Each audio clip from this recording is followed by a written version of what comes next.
औज़ु बिल्लाहि मिनश्शैतानिर्रजीम बिस्मिल्लाहिर्रहमानिर्रहीम। व इज़ क़ाल लुक़मानु लिब्निही व हुवा यईदुहु या बुनय्या ला तुश्रिक बिल्लाह इन्नश्शिर्क लज़ुल्मुन अज़ीम। सदक़ल्लाहुल अज़ीम। सूरह लुक़मान की आयत 13 तर्जुमा है। और याद करो, जब लुक़मान अपने बेटे को नसीहत कर रहा था तो उसने कहा, बेटा अल्लाह के साथ किसी को शरीक न करना। हक़ ये है कि शिर्क बहुत बड़ा जुल्म है। इन्न शिर्क लज़ुल्मुन अज़ीम। ये तर्जुमा इस आयत का जो इस वक्त आपके सामने तिलावत की गई। नसीहत के हवाले से बात थी पिछली मरतबा के औलाद को नसीहत कर रहे हैं, बेटे को नसीहत कर रहे हैं और वो नसीहतें हमारे सामने। तो पिछली मरतबा हमारी गुफ्तगू थी कि नसीहत की ज़रूरत, नसीहत की अहमियत, नसीहत करना औलाद का हक़ है। उनकी तालीम तरबियत की तरफ तवज्जो करना, फ़िक्र करना और उन्हें एक अच्छा मुसलमान बनाना, एक अच्छा इंसान बनाना, अच्छी तालीम और तरबियत करना, ये वालिदैन की ज़िम्मेदारी है। और ये चीज़ हमारे सामने अल्लाह रब्बुल आलमीन ने रखी है मुख्तलिफ़ अंदाज से, अंबिया के उसवे से। यहाँ भी ये बात सामने आ रही है इस आयत के अंदर। तो ये हमारी ज़िम्मेदारी है।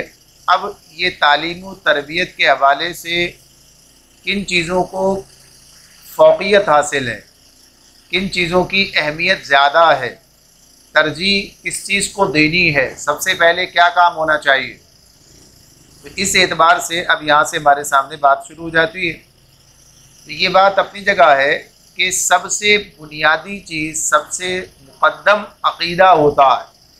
अक़ीदा, अक़ीदे की बुनियाद पर ही आदमी मुस्लिम और गैर मुस्लिम हो जाता है। यानी एक आदमी का अक़ीदा है कि अल्लाह इलाह वाहिद है, अक़ीदा तौहीद, अक़ीदा रिसालत, अक़ीदा आखरत, ये उसका अक़ीदा है तो मुसलमान है। और अगर ये उसका अक़ीदा नहीं है तो ज़ाहिर है कि फिर वो गैर मुस्लिमों में शुमार हो जाता है। तो ये पहली बुनियादी बात है, पहली बुनियादी ज़रूरत है। इसी के बाद फिर बाकी सारे मामलात आगे बढ़ते हैं। हमारा मामला ये है कि हम मुसलमान हैं अल्हम्दुलिल्लाह, और सिर्फ मुसलमान नहीं बल्कि जिसे कहिए कि जद्दी पुश्ती मुसलमान है। हमारी नस्लें मुसलमान हैं, यानी हमारे बाप दादा सब मुसलमान थे और हम मुसलमान हैं। मुसलमान माशरे के अंदर पैदा हुए, यानी हमारा जो सोसाइटी है, हमारा जो शहर है, हमारा जो मुल्क है, इसमें अक्सरियत, और अक्सरियत नहीं बल्कि गालिब अक्सरियत, बहुत बड़ी अक्सरियत मुसलमानों की है।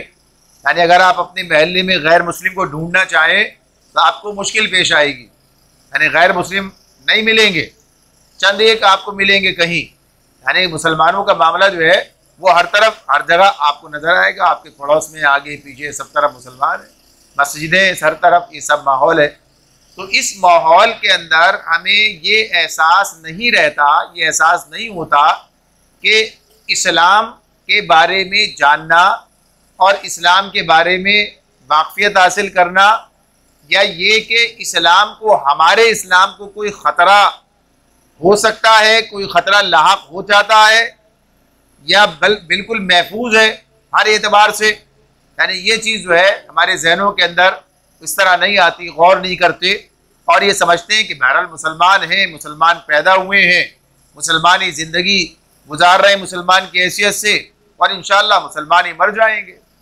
ये यकीनन बड़ी मुबारक बात होगी कि अगर ऐसा ही हो, ऐसा ही रहे। जब हम कुरान मजीद का मुताला करते हैं, जब सीरत सहाबा की तरफ जाते हैं, तो हमारे सामने ये बात आती है कि ईमान की फ़िक्र करना, ईमान की फ़िक्र करना, यानी ईमान के बारे में देखना, सोचना, जायज़ा लेना और अपने ईमान को पुख्ता करना और उसकी हिफाजत करना, ये सब हमें कुरान की तालीमात में मिलता है और सहाबा के तर्ज़ अमल में मिलता है कि जिन्होंने इस कुरान से इस बात को समझा और हमेशा अपने ईमान की फ़िक्र करते रहे, अपने ईमान के मामले में हमेशा चौकन्ना रहे, हमेशा जो है अपने ईमान के मामले में वो होशियार रहे कि कहीं शैतान, कोई शैतान सिफत इंसान कोई ऐसा ना हो जाए कि अपने जाल में फंसा ले और इंसान जो है वो ईमान से दूर चला जाए। यानी ये मामला बहुत अहमियत का हामिल है। तो इस एतबार से हमें ये बात अपने सामने रखनी चाहिए कि हमें ईमानियात का पता होना और उस ईमानियात के हवाले से अपना जायज़ा लेना निहायत ज़रूरी है। ये काम मुस्तकिल मिजाजी के साथ होना चाहिए और ये उसी वक्त हो सकता है जबकि आदमी कुरान मजीद के साथ वाबस्ता रहे, दीन के साथ वाबस्ता रहे, तो उस मैयार पर अपने आप को रख के देखता रहेगा कि कोई गलत फहमी तो पैदा नहीं हो गई है, कोई गलत फहमी लाहक तो नहीं हो गई है, कोई दीमक तो नहीं लग गई मेरे ईमान को, जो दीमक जो है ईमान को चाट जाए। शैतान दीमक की सूरत में मौजूद है। शैतान जो है वो ऐसे काम करता है, ऐसी बातें करता है, ऐसे मामलात करता है कि जिससे वो इंसान को नुकसान पहुंचाना चाहता है। और जाहिर है यही उसका सबसे बड़ा मैदान है कि अगर वो इंसान को ईमान के मामले में शक में डाल दे या ईमान के मामले में उसे दूर कर दे या ईमानियात से उसे गाफिल कर दे, जाहिर है कि अपना मकसद पूरा करेगा। अल्लाह रब्बुल आलमीन ने कुरान मजीद में बार बार ये बात हमें बताई है, बार बार हमें इस तरफ मुतवज्जे किया है। यानी ईमान के हवाले से आप देखिए सूरह निसा में अल्लाह ताला ये बात कहती है, या अय्युहल्लज़ीना आमनू आमिनू, ऐ लोगों जो ईमान लाए हो ईमान लाओ अल्लाह पर, उसके रसूल पर, उसकी किताबों पर। यानी इसका मतलब ये है कि जिन लोगों से ये बात कही जा रही है अभी वो ईमान के मतलूबा मेयार पर नहीं है, अमल की बात नहीं हो रही, अमल की बात नहीं हो रही। इसलिए कि जब ये कहा या अय्युहल्लज़ीना आमनू आमिनू, जब ये बात कही जा रही है इसका मतलब क्या है कि ये अकीदे की बात हो रही है। आमिनू बिल्लाह व रसूली, यानी अल्लाह उसके रसूल पर ईमान लाने की बात हो रही है। और साथ ही साथ ये बात भी कि अहले ईमान के मुखातिब भी किया जा रहा है। तो इसका मतलब यही है कि मतलूबा मेयार जो चाहिए वो दरकार है, वो मौजूद नहीं है। और अमल की बात नहीं हो रही बल्कि ईमानी की बात हो रही है कि ईमान लाओ अल्लाह और उसके रसूल पर, यानी अकीदे की बात हो रही है। तो अकीदे का मतलब ये होता है कि आदमी अपने जहन के एतबार से, अपने दिल के एतबार से उन मामलात में जिसके जैसा कि ऐसा होना चाहिए, जैसा होना चाहिए उसके मुताबिक पाया जाए, उसके अंदर वो कैफियत पाई जाए। तो ये चीज़ें जो है आम तौर पर हम इस तरफ ज़्यादा गौर व खौज नहीं करते, फिक्रमंद नहीं होते, जबकि होना चाहिए। कुरान हमें इस तरफ मुतवज्जे करता है। इसीलिए कि शिर्क का जो मामला है, शिर्क एक ऐसी बीमारी है, शिर्क ऐसा घुन है जो ईमान को चाट जाता है। और शिर्क के मामले में अल्लाह रब्बुल आलमीन ने इतनी वजाहत के साथ हमें कुरान मजीद ने बताया है कि ये इतना भयानक मामला है कि इंसान की दुनिया आखिरत बर्बाद होकर रह जाती है, दुनिया आखिरत बर्बाद होकर रह जाती है। जाहिर है कि मुशरिक का मामला ये नहीं है कि वो अल्लाह को नहीं मानता है, अल्लाह को मानता है, लेकिन उसके बावजूद कोई ना कोई मामला ऐसा होता है जिसकी बुनियाद पर शिर्क का मामला जो है वो शामिल हो जाता है। तो इस एतबार से वाकफियत ज़रूरी है, वाकफियत ज़रूरी है, ताकि अनजाने में, जानबूझ के नहीं, अनजाने में आदमी कोई ऐसा काम न कर जाए, कोई ऐसा मामला न कर जाए कि जो शिर्क की तारीफ में आता हो। और जाहिर सी बात है कि जब वो शिर्क होगा तो अनजाने में किया जाए या जानबूझ के किया जाए, जुर्म तो जुर्म ही रहता है। यानी आदमी को इससे बचना है। ये बात अपनी जगह, मामला अल्लाह के हवाले है, अल्लाह ही फैसले करता है, वही बख्शिश के मामलात करेगा। लेकिन उसने इतनी वजाहत से चीज़ें बताई हैं कि फिर उसके बाद कोई आदमी जुर्म करे तो फिर जाहिर सी बात है कि फिर अपने जुर्म का वो खुद जिम्मेदार होगा, अल्लाह के पास माजरत काम नहीं देगी। इसलिए कि अल्लाह बताया कुरान में, मैंने तुम्हें बार बार बताया, बार बार इस तरह मुतवज्जे किया तौहीद क्या है और शिर्क क्या है। तो यही बात है कि सबसे पहले लुकमान हकीम जो है वो अपने बेटे को इस बात की नसीहत कर रहे हैं कि बेटा शिर्क मत करना, मैं युशरिक बिल्लाह, अल्लाह के साथ किसी को शरीक न ठहराना। जाहिर सी बात है कि लुकमान जी बात कह रहे हैं, कुरान में उनका जिक्र हो रहा है और उनको अल्लाह ताला कहते हैं कि उन्होंने शुक्रगुजार थे, हिकमत अल्लाह ने उन्हें अता की थी, सारी बातें थी। तो मुसलमान, उनका औलाद भी बेटा ही मुसलमान ही है, यानी एक मुसलमान को ये बात कहना, अगर वो अपने बेटे से कह रहे हैं तो बेटा मुशरिक नहीं है कि मुशरिक बेटे से कह रहा है बेटा तू ईमान ले आ या शिर्क मत कर, बल्कि बेटा मुसलमान है और उसी को बताया जा रहा है कि शिर्क मत करना, मैं युशरिक बिल्लाह, अल्लाह के साथ किसी को शरीक न ठहराना। तो इसीलिए कहा जा रहा है कि कोई ऐसा काम ना हो जाए, कोई ऐसा मामला ना हो कि आदमी इधर चला जाए। तो इसीलिए तो मुसलमान की बात ही हो रही है, अहले ईमानी की बात हो रही है। बट आदमी सोचता है भाई हमारा क्या ताल्लुक है इन सब बातों से, हमारा मामला क्या है। तो हमें सबसे ज़्यादा इससे वाकिफ होना, होशियार रहना, खुद भी और अपने औलाद को भी, अहल वयाल को भी, दीगर को भी इस तरफ मुतवज्जे करना कि कोई नादानिस्तगी में नुकसान ना उठा बैठे। तो अब इस हवाले से अल्लाह रब्बुल आलमीन ने जो चीज़ें हमें बताई हैं, आज हमारी बात इसी पहलू से रहे कि इसकी अहमियत कितनी है, तौहीद का और शिर्क का इल्म आदमी के सामने हो ताकि वो शिर्क से बचे, जिसके बारे में जो अल्लाह ताला ने वईद सुनाई है। यानी अल्लाह ताला ने किसी जुर्म के मामले में ये अंदाज इख्तियार नहीं किया जो शिर्क के बारे में इख्तियार किया है। अल्लाह ताला फरमाते हैं इन्नल्लाह ला यग़फ़िरु अन युशरक बिही व यग़फ़िरु मा दून ज़ालिका लिमन यशा वमन युशरिक बिल्लाह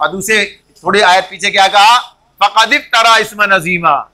तो बात क्या हो रही थी, तर्जुमा क्या है, अल्लाह ताला फरमाते हैं बेशक बेशक अल्लाह ताला खुद ही कि इन्नल्लाह, बेशक अल्लाह, ला यग़फ़िरु अन युशरक बिही, अल्लाह ताला का ये फैसला है, सुना रहा है, दुनिया में सुना रहा है कि वो शिर्क को माफ नहीं करेगा, वो शिर्क की मग़फ़िरत नहीं होगी।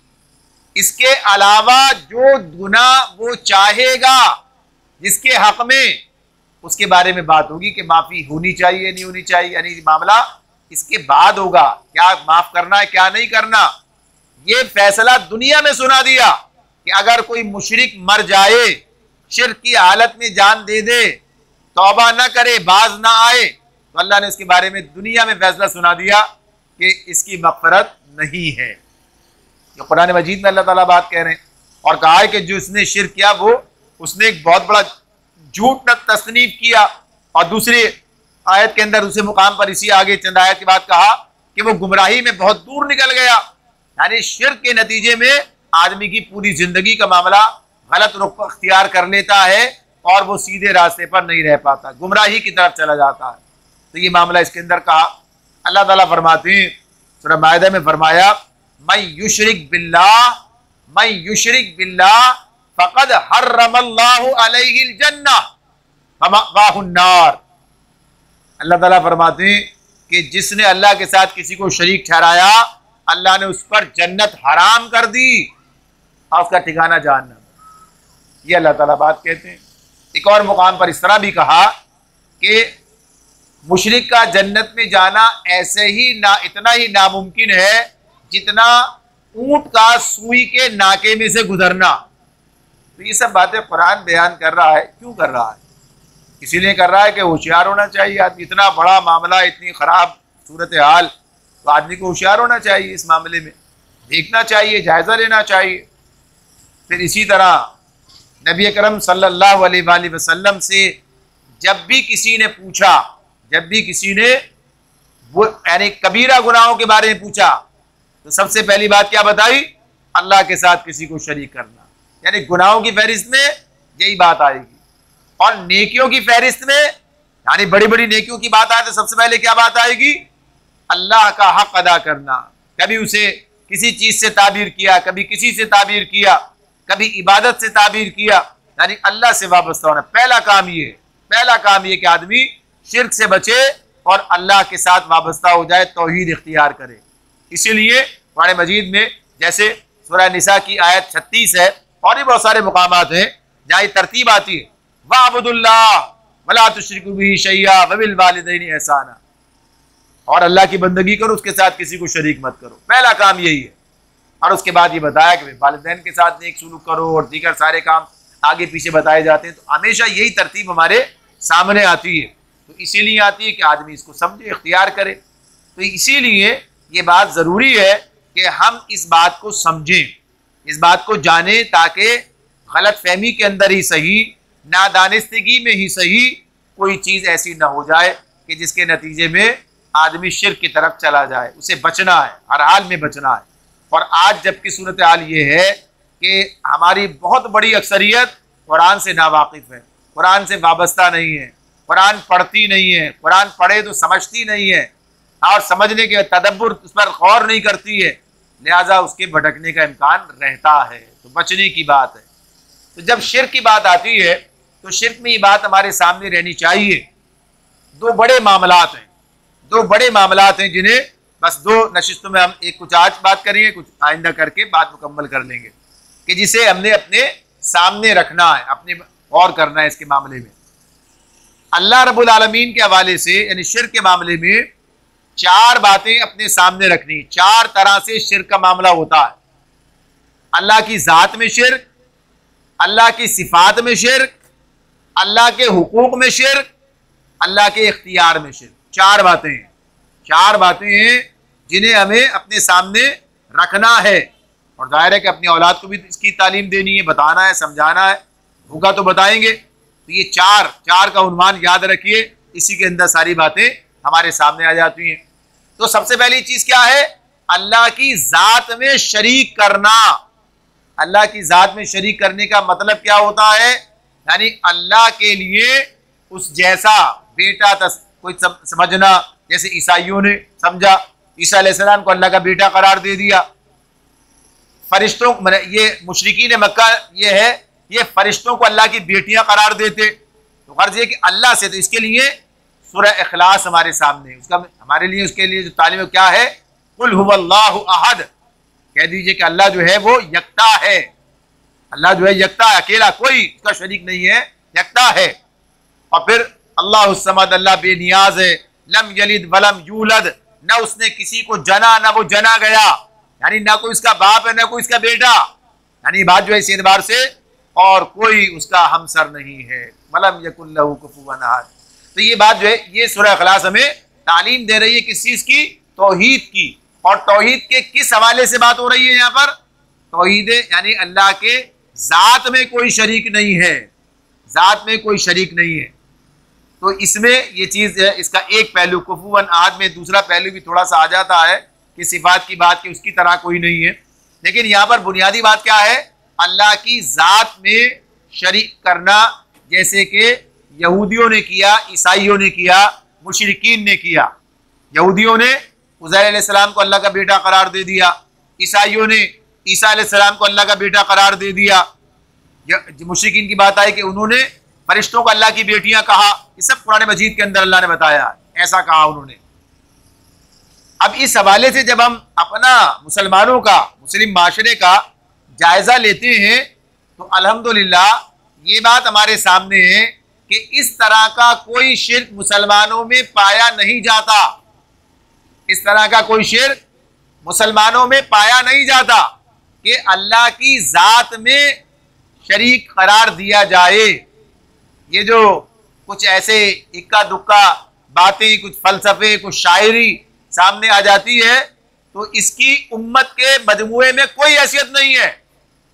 यानी वहदतुल वजूद से और इससे वहदतुल शहूद से, इन सारे मामला से, तो गैर ये कि और फिर इसी तरह से ये गुलू के अंदर नबी अकरम सल्लल्लाहु अलैहि वसल्लम के हवाले से कि अल्लाह के साथ वाबस्ता, यानी उनके ज़ात का हिस्सा बना दिया जाए, यह अकीदा नहीं है। अमूमी तौर पर जो है मुसलमानों का, उम्मत मुस्लिमा का, सबका ये मामला जो है अपनी जगह पर है। अल्लाह की ज़ात में किसी को शरीक करार नहीं देते। तो ये मामला तो अल्हम्दुलिल्लाह अपनी जगह पर महफूज है। लेकिन दूसरा मामला यानी अल्लाह की सिफात में शिर्क, अल्लाह की सिफात में शिर्क, ये मामला जो है इस मसले में मसाइल हैं। यानी ये मामला जो है यहाँ पर गलत फहमियाँ पैदा हो गई हैं। इन गलत फहमियों को दूर कीजिए। यानी मामलात को देखिए, अल्लाह रब्बुल आलमीन का मामला क्या है? अल्लाह ताला ने कुरान मजीद में अपना तारुफ हमारे सामने रखा। कुरान मजीद जब हम पढ़ते हैं तो मुतअद्दिद मुकामात पर हमें मुख्तलिफ लोगों को अल्लाह मुखातिब करते हैं। जैसे मुशरिकीन को भी मुखातिब किया, तो उन्हें जो दलाइल दिए, मुशरिकीन को जो दलाइल दिए शिर्क के खिलाफ, उन्हें अपने सामने हमें भी रखना चाहिए, हम भी समझे उन बातों को, अपने सामने रखें कि क्या क्या बातें अल्लाह ताला बयान कर रहे हैं, ताकि वो हमारे भी ईमान का हिस्सा रहें, पुख्तगी आए, मजबूती आए, ये बात है। और कहीं सारे इंसानों को मुखातिब करके बात की है, इसमें अहले ईमान भी दाखिल है और सारे अहले कुफ्र भी सब दाखिल है, तो अल्लाह ताला ये बात बयान कर रहे होते हैं। तो अल्लाह की सिफात का मामला ये है कि अल्लाह जैसा कि अपनी सिफात के एतबार से है, ऐसा किसी और को समझना उसकी सिफात में शिर्क हो जाएगा। और इसी के साथ साथ ये भी कि बाज़ सिफात ऐसी हैं कि जो सिर्फ उसी के लिए खास हैं, किसी के पास उसका हिस्सा कोई नहीं है। जैसे अल्लाह की सिफत तख्लीक है, सिफत तख्लीक, अल्लाह क्या है? खालिक है। वल्लाहुल्लज़ी, अल्लाह ताला की जब हम पढ़ते हैं, सिफात पढ़ते हैं, तो उसमें खालिक का लफ्ज़ हमारे सामने आता। तो ये खालिक यानी अल्लाह एक अकेला खालिक है, यानी उसने तख्लीक किया है और बाकी सब क्या है? मखलूक है। अच्छा, ये बात भी अपनी जगह है। वो बातें मैं आपसे अर्ज कर रहा हूं जिनके बारे में कोई इमाम नहीं है, यानी जो कुरान से भी वाज़े हैं और लोगों के जहनों में भी वाज़े हैं, लेकिन गलत फहमियाँ फिर भी पैदा हो जाती हैं।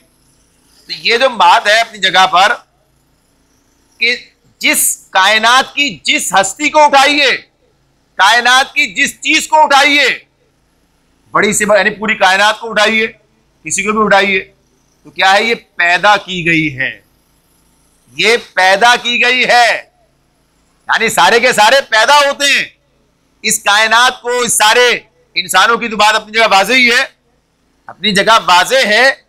यानी आदम अलैहिस्सलाम से लेकर और आज हम तक और हमारे बाद भी जितने भी इंसान हैं सब पैदा हुए हैं, सब पैदा हुए हैं।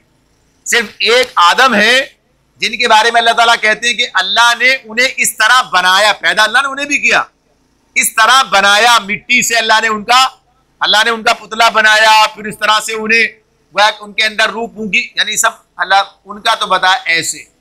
बाकी सारे इंसान उसी फितरी तरीके से पैदा होते चले आ रहे हैं जो अल्लाह ताला ने मुकर्रर कर दिया। आदम से हव्वा को पैदा किया, अब ये जोड़ा, और इस जोड़े से अल्लाह ने बेशुमार मर्द औरत दुनिया में फैलाए। ईसा अलैहिस्सलाम के लिए भी क्या है? ईसा अलैहिस्सलाम भी माँ के बदन से पैदा हुए, यानी उनकी माँ है, माँ के बदन से पैदा हुए। ये बात अपनी जगह, बाप नहीं है, अल्लाह का फैसला है। अल्लाह ताला ने एक मौज़ाती तौर पर ये बात रखी है और ये बात अपनी जगह है कि जब माँ के बाप के बगैर पैदा होने पर ईसा अलैहिस्सलाम के बारे में बात कोई कहे कि वो कोई खुसूसियत ऐसी है कि इला बन जाए, तो आदम तो बगैर माँ बाप के पैदा हुए, न माँ न बाप, कोई भी नहीं, इसके बगैर पैदा हुए। उन्हें कोई भी इला नहीं कहता, उन्हें कोई भी अल्लाह का बेटा नहीं कहता, यानी पूरी तारीख इंसानी सामने है। कोई उन्हें अल्लाह, आदम को कोई कहे कि आदम तो अल्लाह के बेटे थे, कोई नहीं कहता, हालांकि आदम का न माँ है न बाप है। ईसा अलैहिस्सलाम का तो सिर्फ बाप नहीं है ना, इसी तरह अम्मा हव्वा का माँ नहीं है, यानी इस एतबार से पसली से पैदा किया, यानी वो फितरी तरीका नहीं है जैसे इंसान पैदा हुआ करते हैं। तो ये अल्लाह के अपने कमालात हैं, अल्लाह का अपना काम है। एक को बगैर माँ बाप के पैदा कर दिया, एक को बगैर माँ के पैदा कर दिया, एक को बगैर बाप के पैदा कर दिया, यानी सब अल्लाह के काम है। तो जब दो के लिए बात नहीं है तो तीसरे के लिए कैसे हो सकती है? तो इसी तरह से ये सब क्या है? अल्लाह के अपनी कुदरत। तो ये तीन मामला, बाकी खत्म, बाकी सारे इंसान इसी तरह पैदा होते हैं, सारे के सारे अंबिया, सुलहा, शोहद, सबके सब सारी तारीख आपके सामने। ये उनके बाप थे, ये उनकी वालदा थी, ये उनके दादा थे, ये उनके खानदान था, ये उनका कबीला था, यानी वहां से लेकर शुरू करें और मोहम्मद रसूलुल्लाह सल्लल्लाहु अलैहि वसल्लम तक आ जाए, और उनके बाद फिर बाकी और जितने भी गुजरे अंबिया के बाद सुलह, सिद्दीकीन, शुहदा, सारे सब के बारे में आपको मिलेगी बात की, ये सब पैदा हुए। तो ये बात क्या है? वाज़े है कि तख्लीक, मखलूक और खालिक का फर्क अपनी जगह मौजूद रहेगा। एक अल्लाह खालिक है, सिर्फ एक अल्लाह खालिक है, बाकी सब मखलूक है। अल्लाह को किसी ने पैदा नहीं किया, अल्लाह खालिक है, वही पैदा करता है। तो ये इस सिफ्त में अल्लाह की कोई शरीक नहीं है, कोई शरीक नहीं है। लिहाजा हमें कभी भी ये हमारे जहन में ये बात नहीं आनी चाहिए कि कोई कुछ पैदा कर सकता है। ये जो कहते हैं ना ईजाद, दरियाफ्त करना, ये मौजूद होती है, ये इंसान तलाश करता है। इंसान तलाश करके, यानी अगर किसी ने कोई चीज ईजाद की है तो क्या उसने बनाई नहीं है, मौजूद थी, चीजों को जोड़ के उसने वैसा बना लिया। जो चीजें पहले से मौजूद थी, जो मामलात पहले से मौजूद थे, तो अर्ज ये तो मौजूद सब नहीं है, छोड़िए इसको। तो बात बुनियादी तौर पर क्या है, एक अल्लाह खालिक है। इसी अल्लाह ताला क्या कहते हैं, अल्लाह ताला ये बात कहते हैं वलिल्लाहि मुल्कुस समावाति वल अर्द, आसमान और जमीन की बादशाहत किसकी है, फैसला कर। बादशाहत की बात आती है तो क्या होती है, बादशाह कौन होता है, बादशाह वो होता है जिसका हुक्म चलता है, जिस पर किसी का हुक्म नहीं चलता।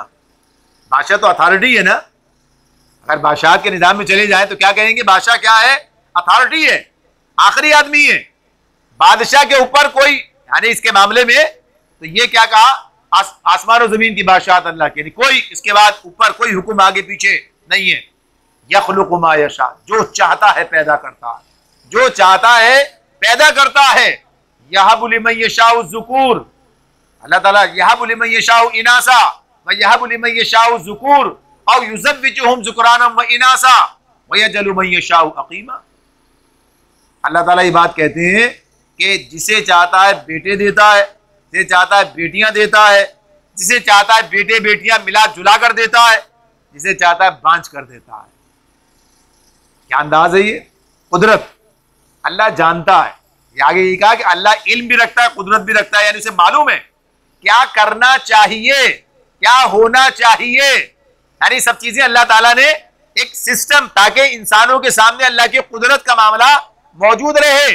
इंसान के इख्तियार में नहीं है, इंसान के इख्तियार में नहीं है, यानी इस मामले में कि वो कोई ऐसी चीज कर सके कि जो चीज अल्लाह रब्बुल आलमीन ने तय कर दी है उसे कोई तब्दील कर सके। एक बात और सुन लीजिए इसी मुकाम पर, गलतफहमी बाज़ औक़ात हो जाती है हिकायतों से, कहानियों से। कभी बैठकर सोचिएगा, सूरह आराफ के अंदर ये बात हमारे सामने आती है। सूरह आराफ में शब्द, माफ कीजिए, अहद अलस की बात आई है। अहद अलस पढ़े आप इसे तो आपके सामने बात आएगी। सूरह आराफ के आखिरी हिस्से में 9वें पारे के अंदर ये मजमून मौजूद है कि अल्लाह ताला ने आदम अलैहिस्सलाम को दुनिया में भेजने से पहले सारे इंसानों को जो उनकी जुर्रियत में थे, मुत्तफिक अलैह मामला है ये। ऐसा नहीं है कोई कहता कोई कुछ, बिल्कुल ये बात सबके सामने, सब मानते हैं इस बात को। अहद अलस के हवाले से वहां पढ़े तो क्या है, अल्लाह ने सारे इंसानों को पैदा किया अपने सामने और उनसे पूछा क्या मैं तुम्हारा इलाह नहीं हूं, यानी उनसे ये बात पूछी तो उन्होंने जवाब, अलस्तु बिरब्बिकुम, क्या मैं तुम्हारा रब नहीं हूं, कालू भला, सबने कहा हाँ बेशक आप ही हमारे रब हैं, हम गवाही देते हैं। तो अल्लाह ताला वहां ये बात बताते हैं, हमने ये इसलिए किया ताकि लोग बाद में ये ना कहने लगे कि हमारे शिर्क तो हमारे बाप दादा ने किया था, हमें पता ही नहीं था। यानी अल्लाह ने लाशऊरी तौर पर यह चीज इंसान के अंदर डाली है। अब इस पर बहस नहीं है इस वक्त, ये इस अहद अलस पर कि इसका कितना एहसास है या नहीं। हमारा कुरान पर ईमान है और कुरान ये बात बयान कर रहा है, कुरान ये बात बयान कर रहा है।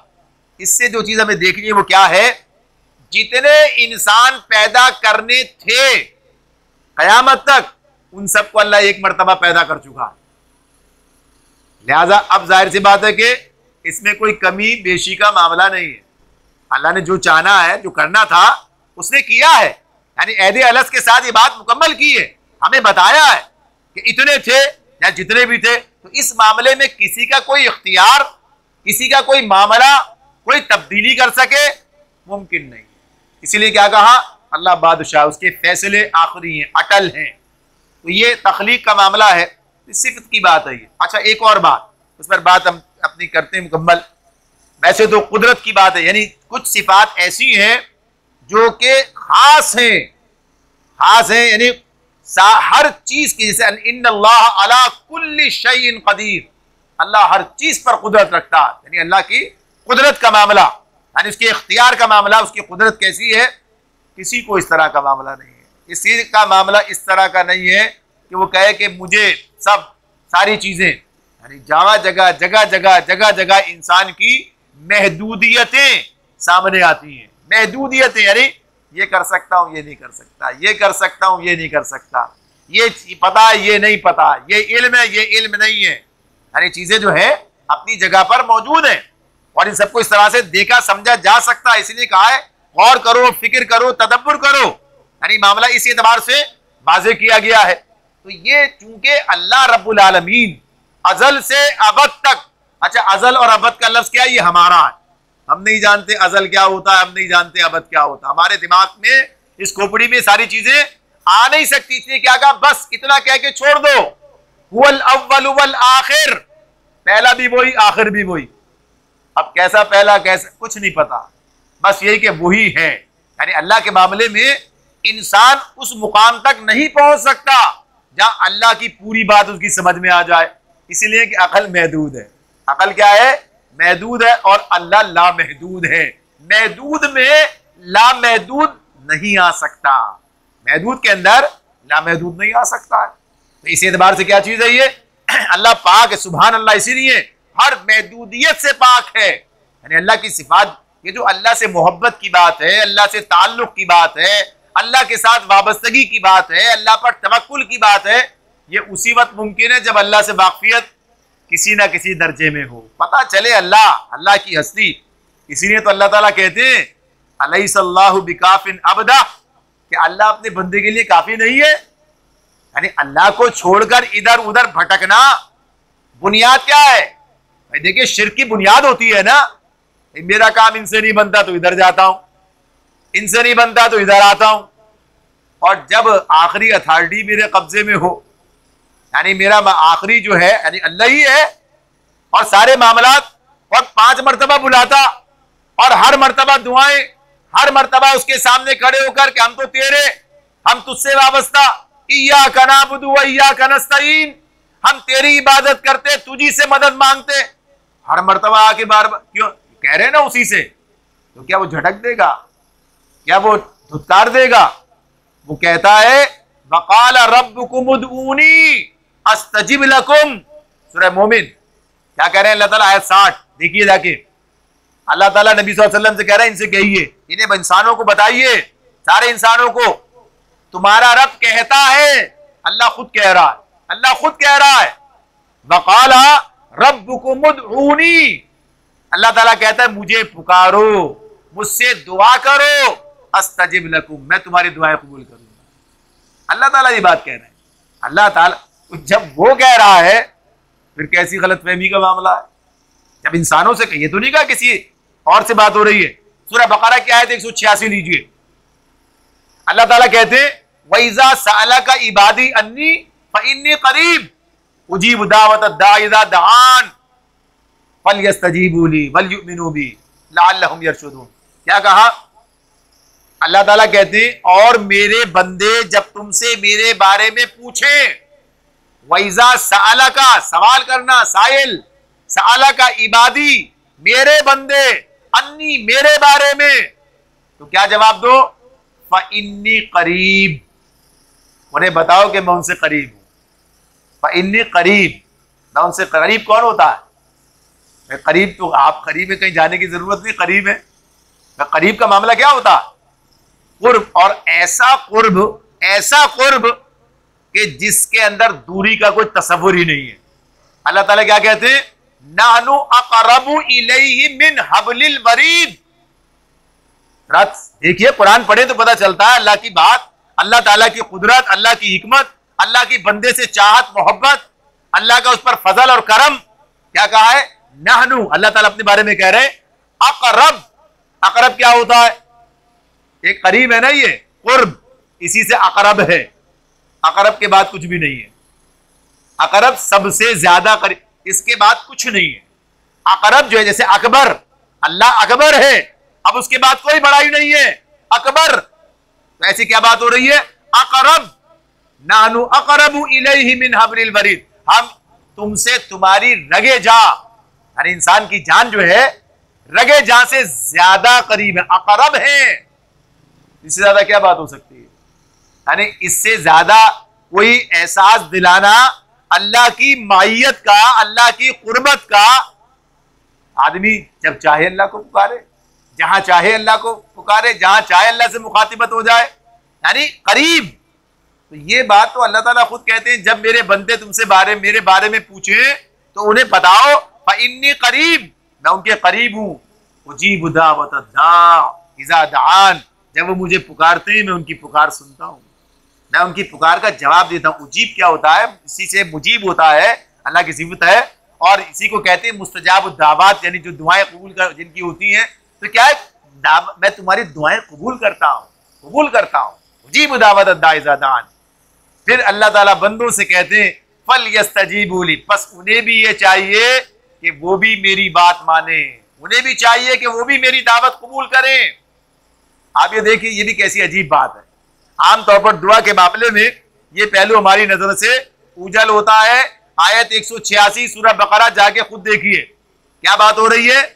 अल्लाह ताला कहते हैं कि मैं करीब हूं, जब पूछे उन्हें बताओ, जब तुम मांगते हो दुआ मुझसे मांगते हो तो मैं तुम्हारी पुकार सुनता हूं, जवाब देता हूं, कबूल करता हूं। तुम्हें भी चाहिए कि मेरी दावत कबूल करो, मुझ पर ईमान लाओ। आज हमारी कैफियत क्या है? ये बात अलग से आ रही है दरमियान में। आप देखिए हमारी कैफियत क्या है। हम में से हर आदमी ये चाहता है अल्लाह मेरी बात माने। दुआ क्या है? मेरी बात है ना, ये मैं चाहता हूं अल्लाह मेरी बात, मैं जो कह रहा हूं अल्लाह से, जो मैं अल्लाह से कह रहा हूं, जो मैं अल्लाह से मांग रहा हूं, जो मेरी ख्वाहिश है, मैं क्या चाहता हूं? अल्लाह मेरी बात माने। हालांकि मुझे पता नहीं है इसमें कितनी खैर है कितना शर है, अल्लाह जानता, हम नहीं जानते। बात चीजें जो इंसान अपने लिए मांगता है वो नहीं जानता इसके अंदर उसके लिए कितनी तबाही है, आगे क्या होने वाला है उसे नहीं मालूम है। अल्लाह इसीलिए क्या कहा है? वल्लाहु यालमु व अंतुम ला तालमू, अल्लाह जानता है तुम नहीं जानते। और बहुत सारी बातें अल्लाह ने कहा है। ये जो कहते हैं ना ये तो हुआ ही नहीं, और हालांकि हमारी हालत क्या है, कैफियत क्या है, हमारे अपने मामलात कितने खराब हैं, उन सबको अलावा भी हम कहते हैं। हालांकि अल्लाह ताला ये बात कहते हैं कुरान मजीद में, ये बात बताई अल्लाह ताला ने कि ऐसा असा अन तुहिब्बू शैअन व हुवा शर्रुल लकुम, ऐसा हो सकता है किसी चीज को तुम बहुत पसंद करो और वो तुम्हारे लिए शर हो, तुम्हें नहीं मालूम है, यानी तुम नहीं जानते, अल्लाह जानता है। और किसी चीज को तुम नापसंद करो वही तुम्हारे लिए बेहतर हो, अल्लाह जानता है। तो ये चीज अल्लाह पर एतमाद, तो ये बात हो रही थी। तो बात क्या थी इसमें कि हम में से हर आदमी ये चाहता है अल्लाह मेरी बात माने, लेकिन हम अल्लाह की बात मानने के लिए तैयार नहीं। हम अल्लाह की बात मानने के लिए, भाई अल्लाह की भी तो बातें हैं, ये सब क्या है? ये अल्लाह की बातें, अल्लाह के अहकामात हैं, अल्लाह के फरामीन हैं, अल्लाह के इरशादात हैं, और सब हमारे मफाद के लिए सारे। मैं गलत मांग सकता हूं, मुझे पता ही नहीं है, मुझे इल्म ही नहीं है क्या मेरे लिए सही है क्या मेरे लिए गलत है, लेकिन अल्लाह का ही गलती का इम्कान ही कोई नहीं है। अल्लाह की बात में हाँ तो सारी बातें ठीक है, लेकिन हम फिर भी नहीं मानते। तो अल्लाह ताला यही कह रहे हैं मैं तो तुम्हारी बात मानता हूं, तुम मेरी बात मानो, तुम्हारा भी ये काम है। तो ये दो तरफा मामला होना चाहिए ना। तो बहरहाल बात ये हो रही थी कि इस एतबार से अल्लाह की सिफत की बात हो रही है कि अल्लाह सुनता है, अल्लाह ताला सारी बातें, ये जो मामलात हैं अल्लाह के साथ वाबस्तगी। फिर कहीं और जाने की बात, किसी और तरफ की बात जो है आदमी सोचता है। देखिए बाज़ औक़ात बात चीजें गलत फहमियां हमारे दिलों में पैदा हो जाती हैं। अल्लाह ताला ने ये बात, अल्लाह के रसूल सल्लल्लाहु अलैहि वसल्लम ने अल्लाह के बंदों को अल्लाह से वाबस्ता किया, अल्लाह के बंदों को अल्लाह से वाबस्ता किया। कुरान पढ़ लीजिए, हदीस पढ़ लीजिए, पूरी सीरत पढ़ लीजिए। यहां तक कहा अगर तुम्हें जूते के एक तस्मे की भी जरूरत हो अल्लाह से मांगो। ये नहीं कहा किसी और की तरफ, क्या यानी अल्लाह से रुजू, अल्लाह की तरफ, अल्लाह से ताल्लुक। इसलिए कुदरत वही है, इख्तियार वही है, मामलात वही है। तो देखिए इसके अंदर जो एक बात मैं अर्ज कर रहा हूं आपसे, इस पहलू को देखिए, ये आखिरी बात है, इस पर मुकम्मल करते हैं। नबी अकरम सल्लल्लाहु अलैहि वसल्लम का इरशाद है, आपने फरमाया कि अल्लाह ताला ने अपनी सिफत रहमत के 100 हिस्से किए। अल्लाह ताला ने अपनी सिफत रहमत के 100 हिस्से किए, एक हिस्सा तमाम मखलूकात में तकसीम किया। एक हिस्सा, एक सारी टोटल सब की सब, इंसान भी उसमें है, जानवर भी उसके अंदर है, सारी मखलूक के अंदर। आगे हदीस के तफसील में ये बात आती है, उन्हें भी दिया एक हिस्सा सारी मखलूक में, और 99 हिस्से किसके पास है? अल्लाह ताला के पास। अल्लाह ताला के पास 99 हिस्से किसके पास है? अल्लाह ताला के पास है। यानी वो इसीलिए क्या कहते हैं, और रहमानुर रहीम, बड़ा मेहरबान, निहायत रहम करने वाला। ये बात आ गई अपनी जगह पर। तो जहां एक हिस्सा है वहां तो हम ये समझते हैं शायद ये बात मान जाएगा, और जिसके बाद 99 है ये नहीं मानेगा। इससे बात बनवाने के लिए हमें कोई रास्ता बनाना पड़ेगा।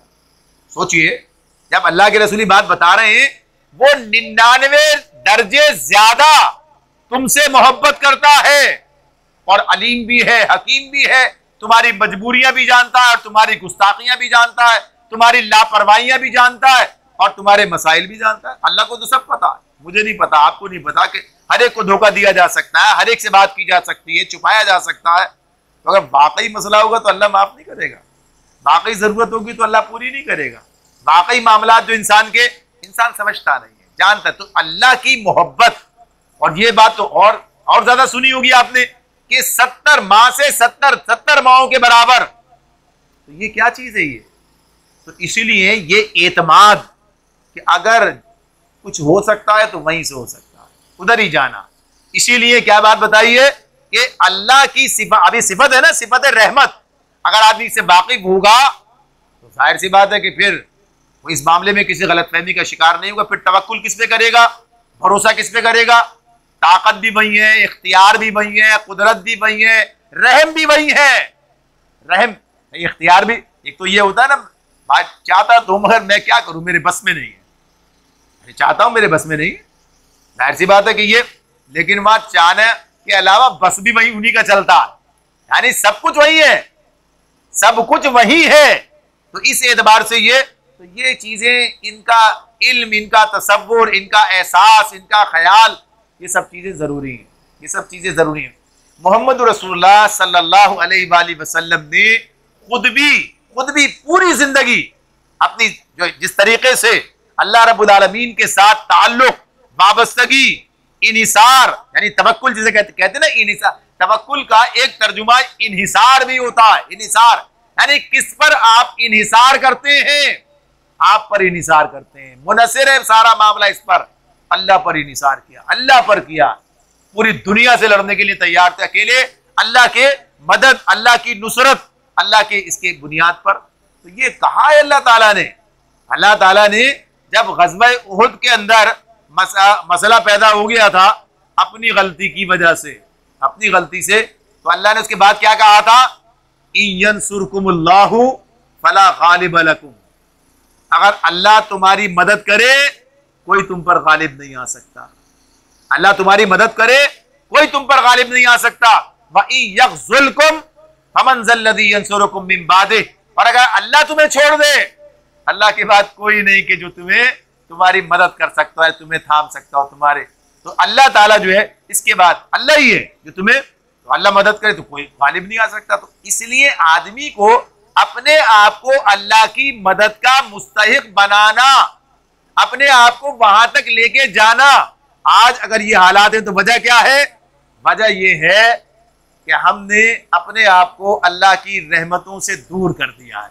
हमारे आमाल, हमारे मामलात, अल्लाह से हमारे ताल्लुक की बात, तो नतीजा ये है, नतीजा ये आज जो कैफियत हैं, जो सूरत हाल है जिसके अंदर हम मुब्तला हैं, जिन मुश्किलात का हम शिकार हैं, अल्लाह ताला ये बात कहते हैं, इन यमसस्कल्लाहु बिदुर्रिन फला काशिफ लहू इल्ला हू, अल्लाह किसी मुश्किल में डाले, कोई नहीं जो तुम्हें इस मुश्किल से निजात दिला सकता हो।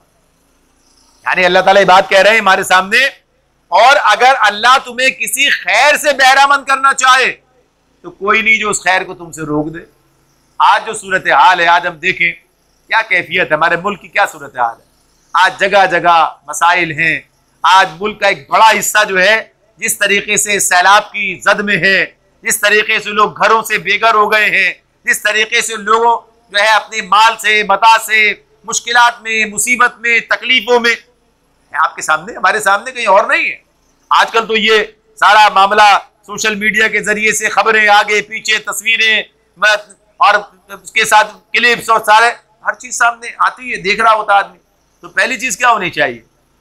अल्लाह का शुक्र इस पर कि उसने हमें इस आजमाइश या तकलीफ या मुसीबत या तंबी से महफूज रखा है ना। ये बात अपनी जगह पर, ये बात अपनी जगह पर है। तो कोई क्या मतलब है? क्या वो समझते थे ऐसा हो जाएगा? कोई नहीं समझता था कि ऐसा हो जाएगा। अगर समझते होते तो फिर जाहिर सी बात है कुछ कर रहे होते। तो गर्ज ये कि करके भी पता नहीं चलता। मामला क्या है, एक तरफ तो बात हुई है, दूसरी तरफ बात क्या है कि आज अल्लाह रब्बुल आलमीन की तरफ रुजू करना, यानी रुजू इल्लाह, हमारी गलतियां, हमारी कोताहियां, हमारी खामियां, हमारे अपने मामलात, इन्होंने हमें ये दिन दिखाया, यहां तक पहुंचाया। ये मत समझिए कि सिर्फ वो लोग जो कि सैलाब की जद में आए हैं वो मुतासिर हैं, आप भी मुतासिरीन में शामिल हैं। ये मत समझिए आगे जो मईशत का और मजीद भट्टा बैठने वाला है इसके बाद, अभी भी देख रहे हैं, अभी भी जो सूरत हाल आपके सामने है, अभी भी पता चलता है फसलें खराब हो गई हैं, अभी भी पता चलता है कि महंगाई कहां, आसमान के बाद तो कोई चीज नहीं है जो हम कह सके आसमान पे पहले थी, अब कहां पर पहुंच गई। यानी ये सूरत हाल, इसके अंदर मुब्तला, परेशान, तकलीफ में, मुसीबत में, जिंदगी तंगनाइयों का शिकार है, मसाइल से दो चार है, यानी हालात ऐसे हो गए, चीजें इस तरह जा रही, क्या किस तरह जाएगा मामला। तो ये बात अपनी जगह पर है, ये बात अपनी जगह पर है कि इन मसाइल से निजात अगर मिल सकती है तो अल्लाह की मदद से मिल सकती है, अल्लाह की मदद से मिल सकती है। अल्लाह की मदद हो तो ये सारे मसाइल हल हो जाएंगे, सारे मसाइल जो हैं अल्लाह ताला इन्हें ख़त्म करके हमारी मुश्किलें दूर कर देगा। लेकिन इसके लिए ज़रूरत इसी बात की है कि एक बात तो ये कि इंसान ये समझ ले कि उसके मसाइल का हल कहाँ है, अल्लाह की ज़ात से वाबस्ता होने में है। बज़ाहिर चीज़ें हमें नज़र आ रही होती हैं, ऐसा ये इस वजह से, ये इस वजह से, लेकिन इन वजूहात को पैदा करने वाला और इन वजूहात से ये नतीजा निकालना, ये अल्लाह की कुदरत से ही निकलता है। वरना ये मामला इस एतबार से नहीं है, इंसानों की तो तदबीरें अपनी जगह पर मौजूद होती हैं, उनकी सारी चीज़ें अपनी जगह पर हैं, तो बुनियादी तौर पर हमें अल्लाह की तरफ रुजू करना, यानी नाफरमानी से फरमा बरदारी की तरफ आना, नाफरमानी से फरमा बरदारी की तरफ आना। और ये जो मामला है आप देखिए कैसी, जो इनफरादी है वो इनफरादी होगा, जो इज्तिमाई है वो इज्तिमाई होगा। यानी कैसी बात है कि मुमलिकत खुदादाद पाकिस्तान, इस्लामी जमहूरिया पाकिस्तान, जहां 20 साल के बाद अदालत ये फैसला करे कि भाई ये सूद खत्म कर दो, ये सूद की मुमानियत खत्म, कलअदम, और फिर अपील में चले जाएं। यानी फिर जो है, फिर लोग, हुकूमत या कुछ और उसके इदारे वो चले जाएं कि नहीं साहब ये सूद चलने दिया जाए।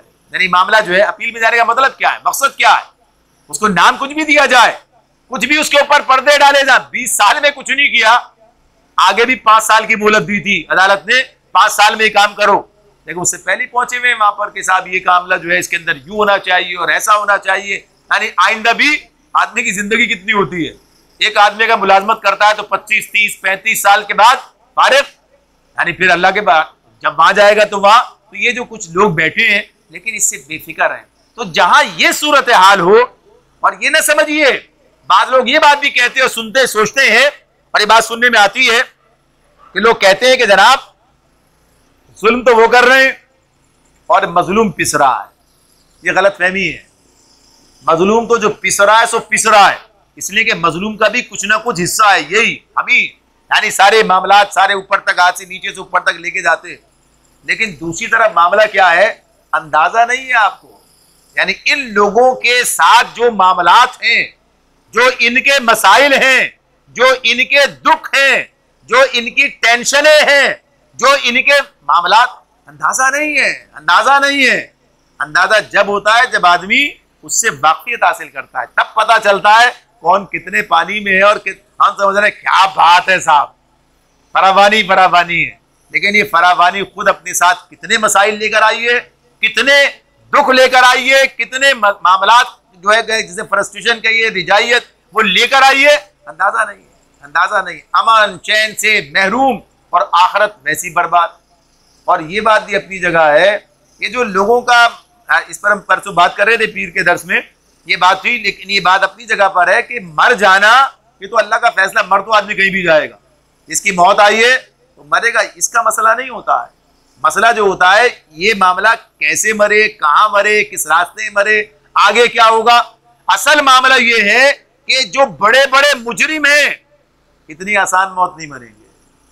अल्लाह रब्बुल आलमीन दुनिया में भी हिसाब करता है, दुनिया में भी हिसाब लेता है, और मिसालें आपके सामने फैली हुई हैं, आप इधर उधर देख सकते हैं कि लोग किस तरह अपनी आखिरी उम्रें जो है जिसे कहते हैं कि एड़ियां रगड़ रगड़ के गुजार रहे हैं, जरा सा आंखें खोल के देखिए तो सब नजर आता है। अल्लाह रब्बुल आलमीन हमें इससे महफूज रखे और अपनी ज़ात से हमें वाबस्ता होने की तौफीक अता फरमाए, अपनी जिम्मेदारी पूरी करने और अपने बच्चों की तरबियत और उनकी तालीम और उनको इस रुख पर लेकर आना और उनको दीन से अल्लाह से वाबस्ता करने की कोशिश जारी रखना, इसकी हमें तौफीक अता फरमाए। इंशाअल्लाह अगली मरतबा में शिर्क का बकिया हिस्सा मुकम्मल करके इस बात को मुकम्मल कर लेंगे। अल्लाह ताला हमें समझने और अमल करने की तौफीक अता फरमाए।